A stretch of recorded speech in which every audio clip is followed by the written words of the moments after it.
आज हमने बनाया है ऑनक्यो, जिसका मॉडल नंबर है TX-NR545। इसके अंदर क्या प्रॉब्लम है आप देख लो।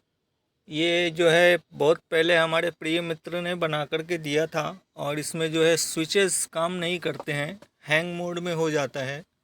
ये आप देख सकते हो। तो हम इसके स्विचेस पे ध्यान देंगे। इसका हमने फ्रंट पैनल खोल रखा है, और हम जो है कुछ चीज़ों पर ध्यान देंगे। स्विचेस का तो जो है वो तो दिख ही रहा है, और आप देख सकते हैं यहाँ पर मैं जूम ऑन करके दिखा रहा हूँ ना, दो ट्रैकों के बीच में लीकेज भी है कहीं कहीं। इसको भी हम क्लीन करेंगे।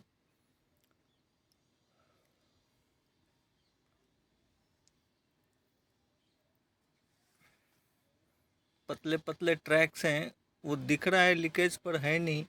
इसका फ्रंट पैनल हमने खोल रखा है, और हमारे प्रिय मित्र जो हैं टॉप के 5 स्विचेज, लगभग 6 स्विचेज उन्होंने चेंज किए हुए हैं। समझ नहीं आ रहा है कि बाकी के क्यों नहीं किए। इसको हमने अभी सारे स्विचेस जो हैं बदली किए, और इसके जो है ट्रैक्स, इसको हमने ब्लेड से साफ़ किया है। फिट करते हैं, फिट करके देखते हैं। फिट हो गया है, और आप देख सकते हो कि इसके स्विचेस अभी काम कर रहे हैं, कंट्रोल भी काम कर रहा है, वर्किंग गुड है।